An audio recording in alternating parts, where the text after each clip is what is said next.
Senhor Presidente, senhoras e senhores deputados, quando éramos crianças todos sonhávamos ser um dia médicos, enfermeiros, toureiros, políticos, bombeiros ou polícias. Com o desenvolver da nossa idade, são poucos aqueles que conseguem realizar os seus sonhos de criança. A realidade é que nunca conheci nenhuma criança que tivesse o sonho de um dia ser ativista.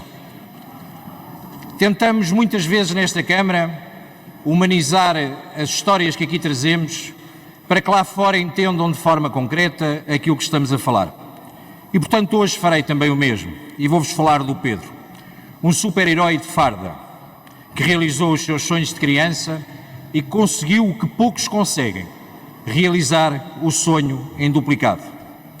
Ontem falei com o Pedro e disse-me que tinha chegado a casa depois de sair do quartel de bombeiros às 6h30 da manhã.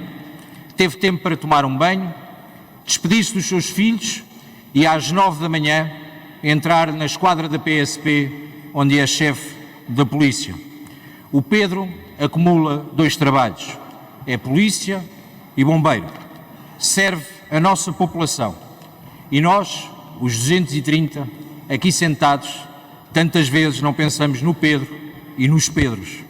E nós, os 230, certamente à hora que o Pedro estava na rua, a ajudar as famílias depois da intempéria, estávamos em casa, a ver um canal de televisão qualquer e a rezar certamente para que a intempéria passasse e as vidas se salvassem.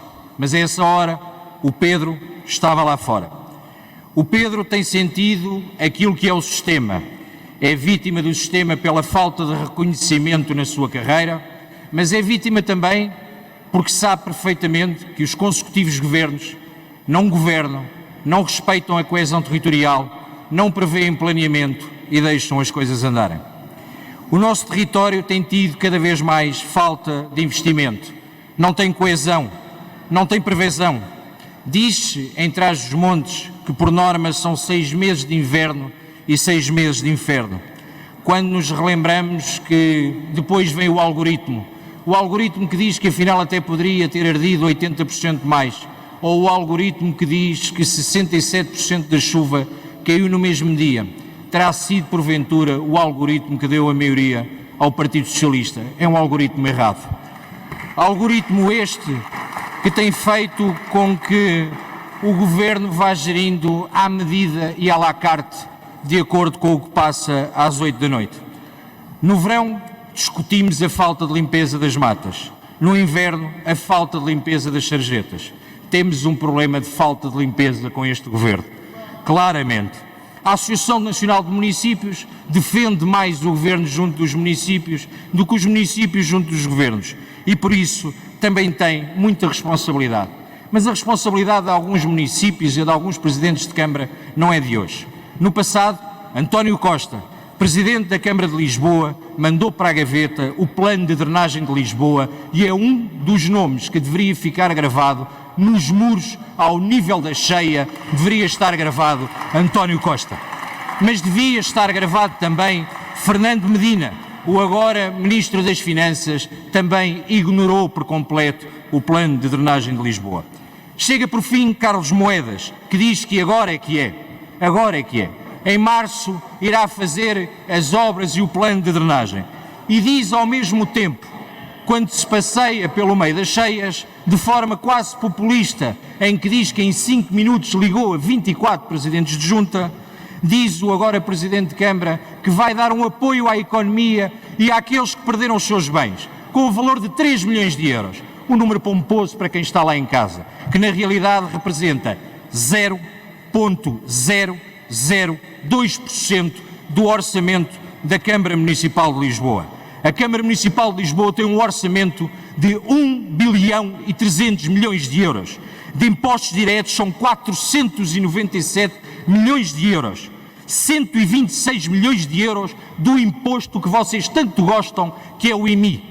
E vamos investir para reabilitar a casa das pessoas 3 milhões de euros. Querem o nome? É vergonha. Caros Moedas, seria caso para dizermos, não são moedas, são trocos o que está a dar aos lisboetas. As contas em que os portugueses já não acreditam, as contas certas deste governo e destes municípios que afinal falham por completo, são as mesmas contas certas que os polícias, os bombeiros, a proteção civil, a polícia municipal, os funcionários municipais, sem condições, sem progressão de carreira, sem melhoria salarial, continuaram naquela noite infindável a dar apoio à população e a lutar pelo património de todos nós. Aqueles que, enquanto estamos em casa, continuam lá fora.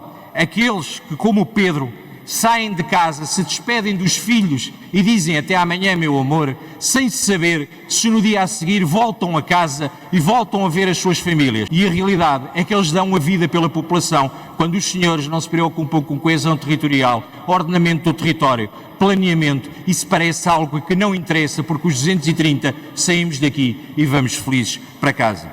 O PSD também grita e é verdade, poderão vir atrás de nós como têm feito nos últimos tempos. O Pedro e os outros Pedros são aqueles que nós queremos na história de Portugal. São os Pedros que nós acreditamos que em conjunto com o André, com o Pedro, com o Rui, com o Filipe, com o Jorge, farão a história de Portugal. Meus senhores, vocês também fazem parte dessa história. Não se exaltem porque queremos que façam parte da história, mas queremos acima de tudo que a história mude em 2026, que vocês sejam um capítulo encerrado e que nos permitam escrever as páginas dignas que Portugal e os portugueses merecem e que finalmente se cumpra Portugal. Muito obrigado.